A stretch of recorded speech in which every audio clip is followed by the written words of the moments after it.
The 1986 Iran-Contra affair revealed that President Ronald Reagan's administration had secretly negotiated arms for hostages deals with Iran, discrediting Reagan's claim that he would not negotiate with terrorists.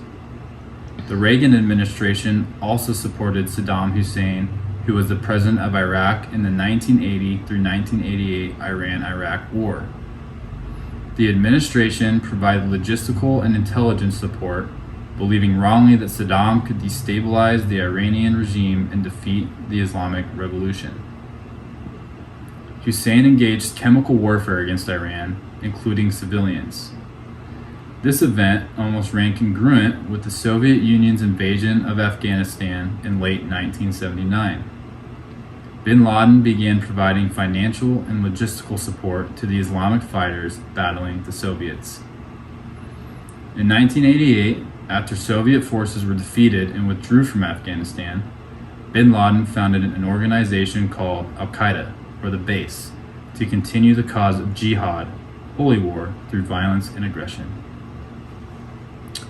Saudi Arabia and the US also supplied billions of dollars of secret assistance to rebel groups and warlords inside Afghanistan.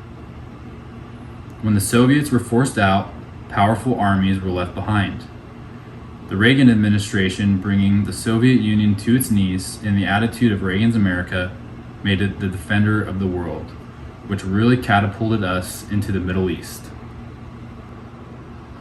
Under George H.W. Bush, Desert Shield became Operation Desert Storm when Bush shifted strategy from defending Saudi Arabia to repelling Iraq from Kuwait, ostensibly because Saddam might, Bush claimed, be developing nuclear weapons. A coalition of 30 nations joined American forces in a military operation that numbered more than 500,000 troops. An additional 18 countries supplied economic and humanitarian aid, also known as the Gulf War, lasting from August 2, 1990 to February 28, 1991. The loss of infrastructure in Iraq due to the airstrikes from America and its allies, along with U.S. intervention in Afghanistan and Palestine to aid Israel, made bin Laden continue to assert that the U.S. was the enemy. Besides mediating the 1994 peace treaty between Israel and Jordan, which guaranteed Jordan the restoration of its occupied land and an equitable share of water from the Yarmouk and Jordan rivers, which is still in effect but did not stop the violence. President Bill Clinton's involvement in the Middle East was bracketed by the short-lived success of the paired Oslo Accords, one in August 1993, another in 1995. And the collapse of the Camp David Summit in December 2000. Yet another failed attempt at getting recognition for Israel's modern existence. It is pretty incredible, though, that one president could have facilitated this multiple times. After deriding operations involving the U.S. military in what he called nation building, President George W. Bush turned after the terrorist attack of September 11, 2001, into the most ambitious nation builder since the days of Secretary of State George Marshall, who helped rebuild Europe after World War II. But Bush's efforts focused on the Middle East were not very successful. Bush had the world's backing when he led an attack on Afghanistan in October 2001 to topple the Taliban regime, which had given sanctuary to Al-Qaeda, the terrorist group responsible for the 9/11 attacks. Bush's expansion of the war on terror to Iraq in March 2003, however, had far less international support. Bush saw the toppling of Saddam Hussein as the first step in the domino-like birth of democracy in the Middle East. But while Bush talked democracy in regard to Iraq and Afghanistan, he continued to support repressive, undemocratic regimes in Egypt, Saudi Arabia, Jordan, and several countries in North Africa. Hello, my name is Tyler Elker, and I'm going to be handling the moral and ethical dilemmas surrounding the Iraq and Afghanistan wars, and as well as the 9/11 attacks.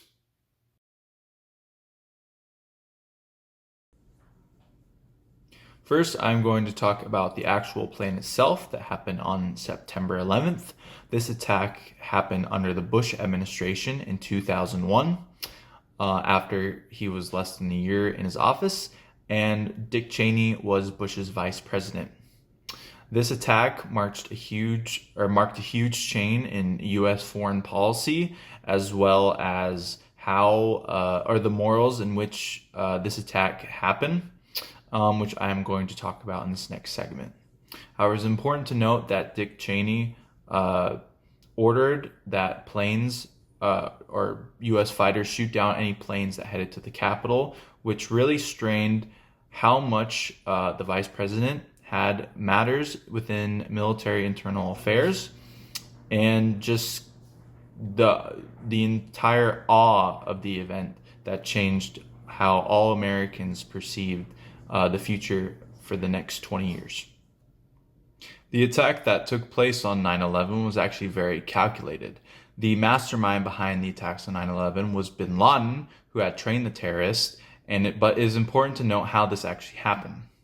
During this time, and as well as in the 1990s, airport security was not concerned with contraband and smugglers. Metal detectors were beginning to be used in the 90s and were actually invented. However, they were not implemented on a large scale. There were screeners, however, these were easy to smuggle in as metal was not able to be detected under certain clothing. The attackers used box cutters, which weren't detectable by these screeners, and used them to hijack the planes. No one considered high-risk passengers to go on suicide missions because no one had ever done this before. Other dilemmas surrounding the attacks on 9/11 is how pilots were actually trained to handle these hijackers. So the cockpits actually weren't secured because no one had ever done this before. When hijackers took control of the plane, the pilots were ordered to give in to the hijackers' demands, land at a designated location, and have law enforcement arrive. This would prevent any further escalation and violence inside the plane. So the fact that they were crashed into the World Trade Center caught the pilots completely off guard. And this was the first official attack on mainland soil since Pearl Harbor, or more technically, since the War of 1812. Next, I'm going to be talking about the moral and ethical dilemmas surrounding the invasion of Iraq as well as Afghanistan.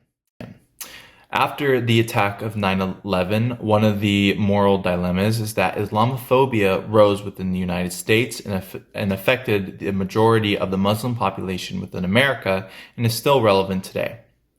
The number attributed to this is that 60% of Americans reported unfavorable attitudes toward Muslims after 9/11, and this started within the 90s after the attacks on a parking lot within the World Trade Center, as well as just the increase of terrorist attacks within the United States. Post 9/11 also initiated the global war on terror that would dominate the beginning of the 21st century and dominate United States foreign policy for the next 20 years. Terrorist attacks would also increase during this time, and the Middle East would become a hot zone for proxy wars. The numbers attributed to these wars would be within the hundreds of thousands. And the deaths as a result of post 9/11 wars, including Yemen, Afghanistan, and Iraq, are estimated between 770,000 and 801,000 deaths.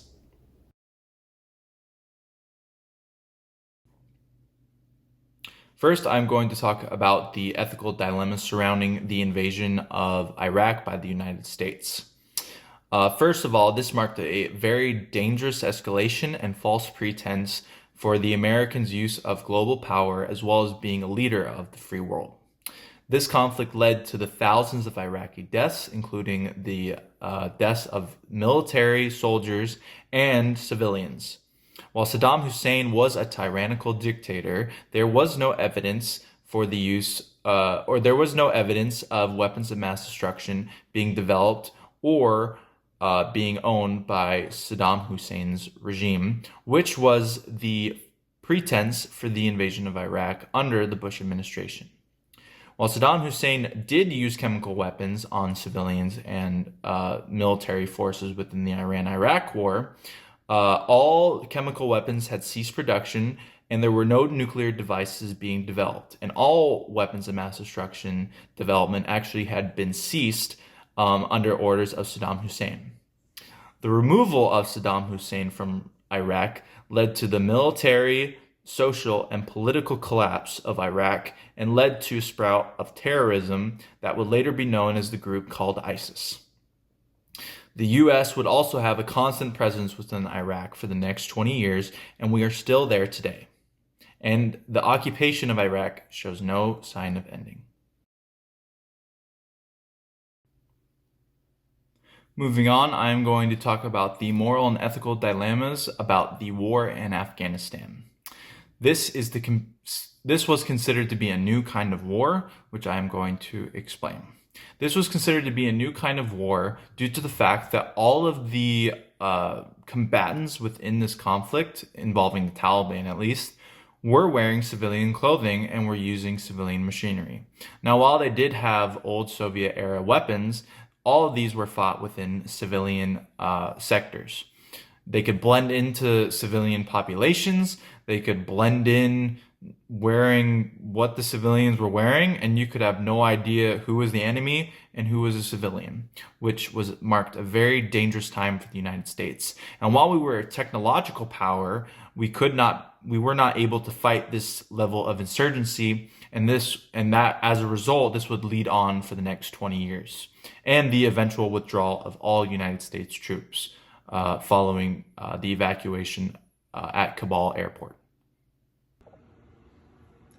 Over the course of the 20th century, preserving the security not just of Saudi Arabia, but of the entire Persian Gulf region and the flow of Middle Eastern oil were among the United States' chief political and economic concerns. The pursuit of American power in the Gulf has proved costly in terms of both blood and treasure. Oil has flowed, although not without difficulty. Since the late 1970s, the Gulf has been rocked by revolution and almost permanent war.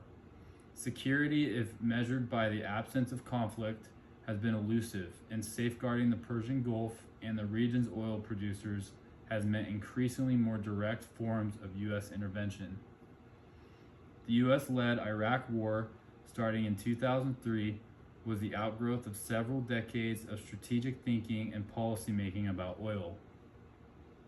It is true, of course, that the terrorism and especially the attacks of September 11, 2001 helped accelerate it, but to focus too much on 9/11 is to overlook and discount the ways that oil and oil producers have long been militarized due to the role oil has played in regional confrontation for almost 4 decades.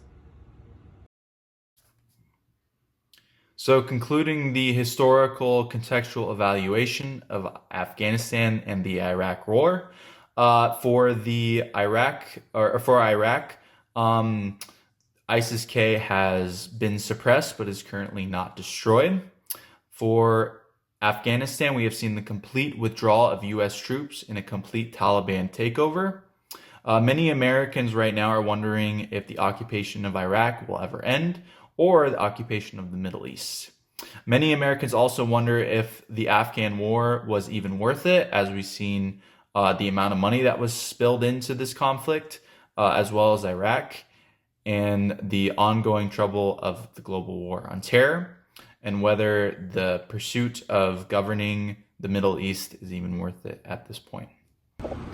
1 Peter 3:9 says, "Do not repay evil for evil or reviling for reviling, but on the contrary, bless, for to this you were called, that you may obtain a blessing." Not to say anything about 9/11 can be justified, but from the lens of bin Laden's Al-Qaeda, it was partly carried out due to revenge for America's constant meddling in the Middle East, which also resulted in civilian casualties, if not directly, then indirectly as well. But America acted like the enemy sent the first strike and retaliated as such. Not to say a retaliation wasn't necessary, but from a morally biblical perspective, George W. Bush could have taken a more ethical approach. When also looking at a biblical critique about the United States' actions within Afghanistan and Iraq, I am using Romans 12 and 13 as my basis. Regarding this, the United States, though justified in its cause against terrorism, undermined and failed to reach its ultimate goal of driving terrorism from the Middle East. As a nation, we should have strived to love the Afghan and Iraqi people instead of fearing them and trying to control them and the Muslim people, and also take a better understanding of those who actually lost their lives and those who now live under the terror we fought so hard to destroy. We should have been there to create a common good for the people, not just nation building, and not as enforcers or deliverers, but bringing freedom in a way that would create a safe Middle East and not in a state where it was worse off than when we arrived, especially in Afghanistan. We should not be the ones who adhere justice as vigilantes or a rogue nation, and instead heed the call of all nations with the common goal of helping countries struggling with Islamic extremism. My name is Tyler Elker, and thank you for watching. This can be a sore and complicated subject, but an important one to understand from all angles. To those of you who chose to watch, thank you, and I hope this video finds you well and the information presented is as useful to you as it was to Tyler and I. We also want to wish you the best of luck as we approach finals.